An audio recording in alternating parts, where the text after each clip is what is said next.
Hello and welcome to Mississippi Insight. I'm Byron Brown. Thank you for joining us. This week, Jackson's water crisis. More than 160,000 people in Hinds County have little or no water pressure. Now, local leaders finally appear to get substantial state and federal support for short and long-term solutions. And can some of these politically opposed leaders work together to fix the system?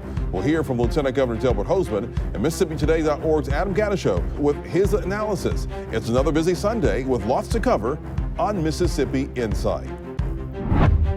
State and federal pledges of technical support and funding for addressing Jackson's water emergency have been a long time coming in the eyes of many Jacksonians. But it took a systemic failure in a humanitarian crisis to get all the parties to this point.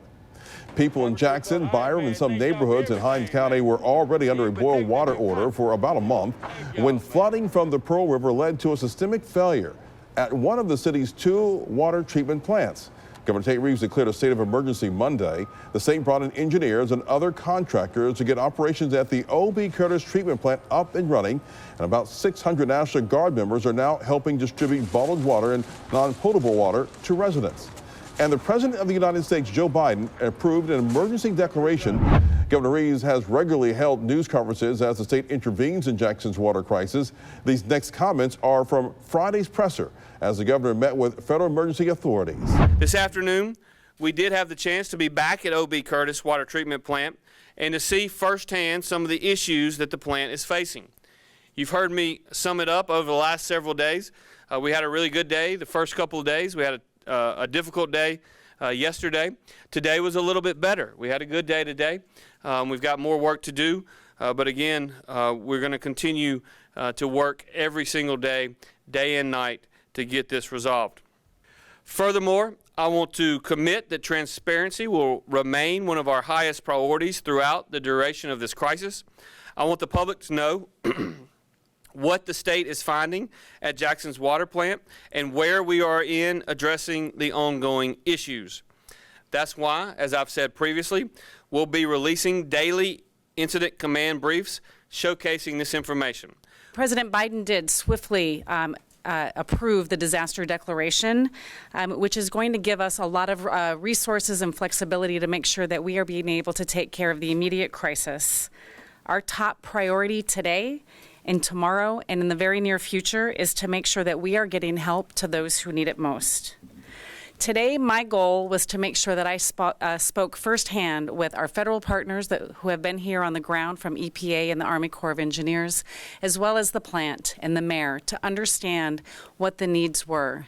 I've had an opportunity to speak with the governor and his staff to continue that conversation to better understand what the challenges are and what we can do to help with those. We spoke midweek with Lieutenant Governor Delbert Hosemann about the crisis. He, too, is a resident of Jackson. Yeah, where are we right now as far as what the state and the city can do to fix the problem where we are right now? Well, the first start, of course, was the governor's emergency order, which I thought was well thought out, and I'm pleased that he took that step.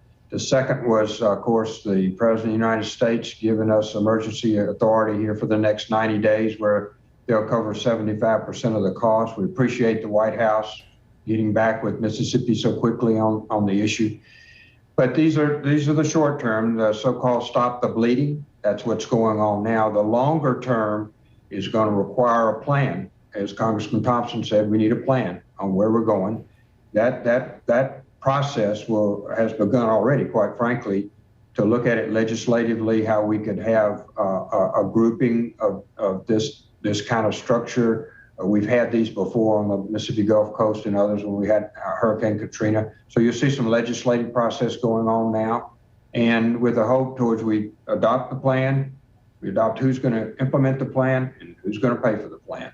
So those will be very methodical here going forward for the long term. There's been this talk, and it's all gone national, that there's this rift between the city and the state. Why has there been this rift, and what can be done about it? Well, I'm like everyone, I think, has been really saddened by the national press as we get up in the morning and start our workday to see parts of our state reflected as they are being reflected on the national news and in the newspapers and wherever. It's very saddening to me personally, having lived here in my city for half a century.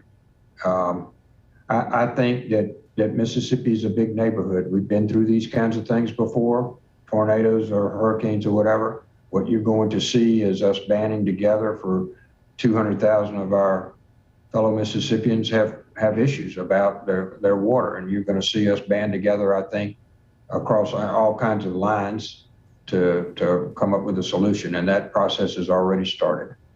What has happened with this water crisis that didn't happen when the ice storm hit over a year ago? Well, I think the magnitude of the loss for the timing here, over 30 days of boiling water and that kind of thing. And then I think really, Byron, the realization that this has been going on for a while. We appropriated in the legislature last year where we would match Jackson's and Hinds County's ARP money, which was, I think, total $87 million. And we would match with state funds another $87 million, giving them $174 million start on recovery here. That obviously now at this particular point in time, that first dollars won't be enough, and we're going to have to approach it differently.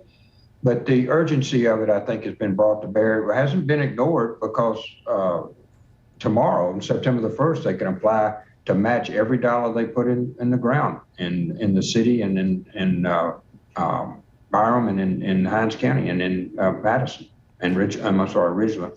And some of the Hinds County delegation is saying that we need to have a special session. Do you believe there needs to be a special session to address this issue?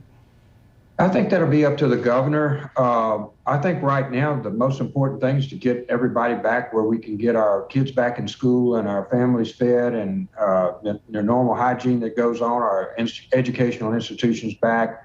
All of those things need to happen first, and that's what the governor is focused on. That's right. We are, at this very time, we're working on legislation. If we get to a point where there's an agreement, I think, between all of the different people, the cities, the counties, the state, the federal government, I think if we get to that point, we can present it to the governor and request that he accelerate the process. Otherwise, quite frankly, we'll deal with it in January. But I'm hopeful that this will progress along faster than that, and we'll be able to present to the governor a cogent plan to go forward. As Congressman Thompson said, we don't have a plan. And it would not be fruitful right now to call a special session because we're not ready for it. But as soon as we are, we certainly would approach with the governor with that. And I would encourage that. I'm not a big one on having special sessions. We meet already every year. But I think in this instance, if we're ready together as a team, we'll be ready to go to the governor and request that. After the break, we'll chat with Adam Ganucheau on the political dynamics of this Mississippi crisis and the tall task ahead of rebuilding Jackson's water infrastructure. We'll be right back.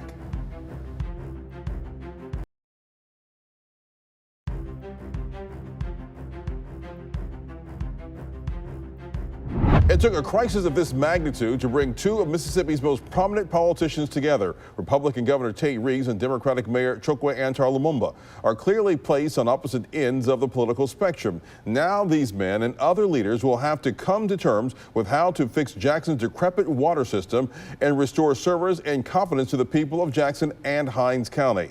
Joining us via Zoom today is Adam Ganucheau. He is the editor-in-chief of MississippiToday.org, and he hosts the nonprofit news site's political podcast, The Other Side. Adam, welcome back to Mississippi Insight. Byron, thanks for having me. It's good to be here. Adam, your team has examined how Jackson's water system has degraded over the years. What are your thoughts on the magnitude of this crisis that has arisen here over the past few days?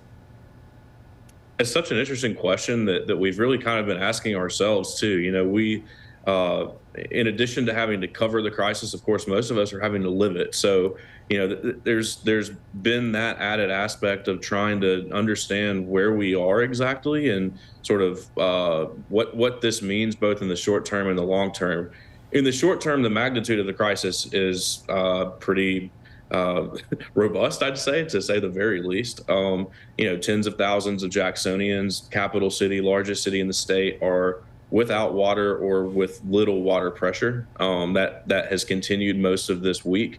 There isn't a sense of exactly how many people are affected by this. There doesn't seem to be much of a rhyme or reason in terms of pressures and neighborhoods and how you know, the system is working, because we know that the largest plant of the two that supplies the drinking water to the city of Jackson is mostly down. I think in the last couple of days, of course, we've had pumps installed. We've had some other sort of temporary measures put in place that has seemed to help water pressure across the city. But in the short term, the magnitude of the problem is bleak. I mean, people are without water. You just turn on the national news and you see Jackson as the lead story. We're on the front page of every national newspaper. I mean, this is a very serious moment.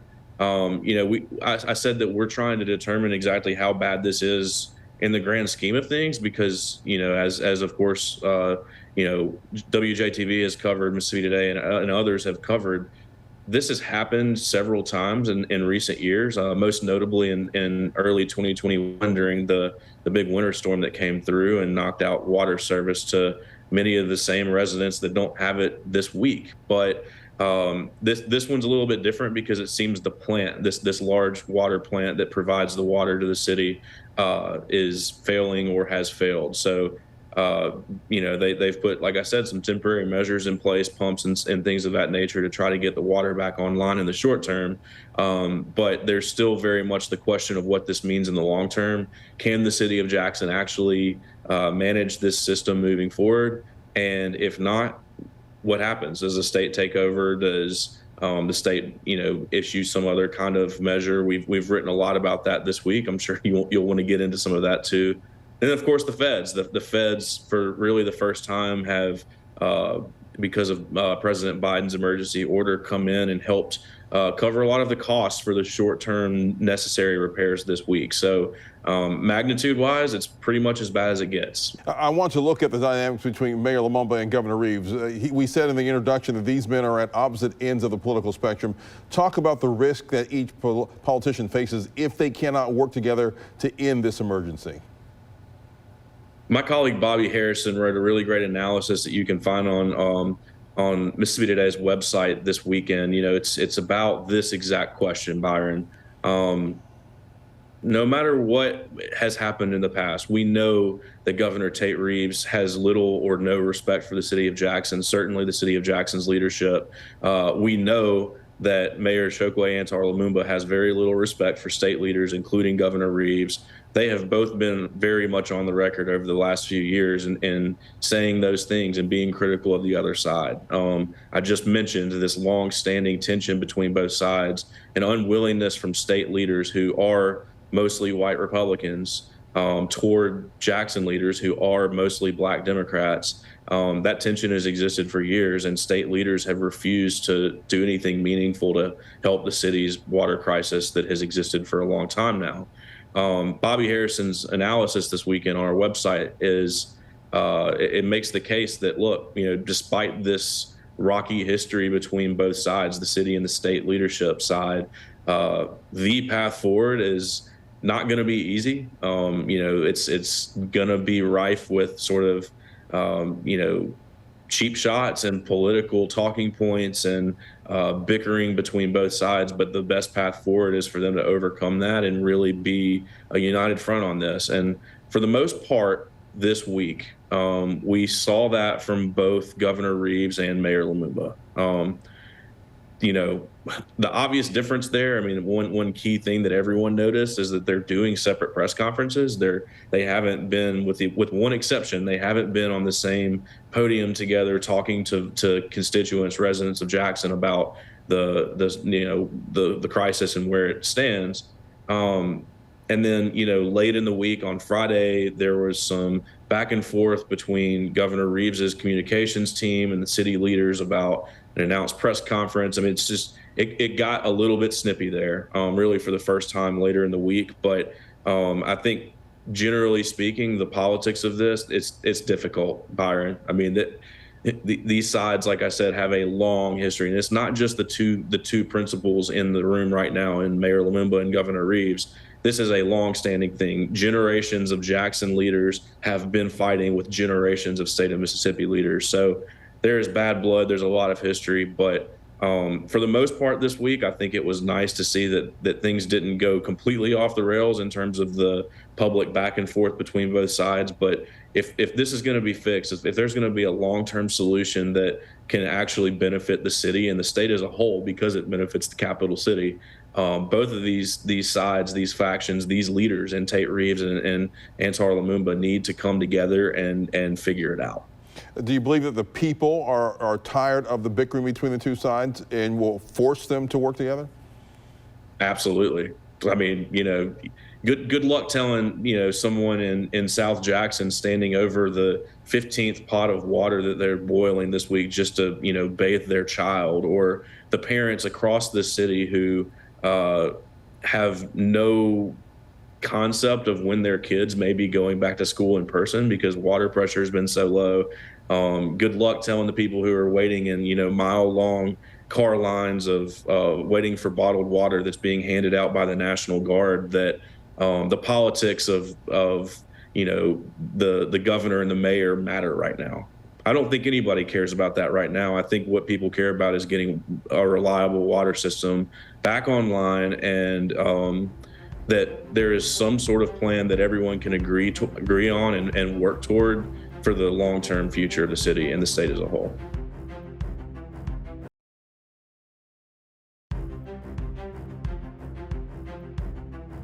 There is a lot of talk now among state and congressional lawmakers on how to best move forward with a permanent fix. Talk about the Lieutenant Governor and the House Speaker chiming in last week on the city's water crisis. These conversations have been happening definitely since the system collapsed on Monday, but even a few days before that, there had been some talks behind closed doors at the Capitol, as my colleagues Bobby Harrison and Jeff Pender have reported, about some long-term solutions lawmakers could pass at the Capitol that would help solve this ongoing crisis. So again, Byron, we're talking about kind of two separate things. We've been talking a lot about the short term, and that's, of course, Governor Tate Reeves has sort of taken the lead working with federal officials.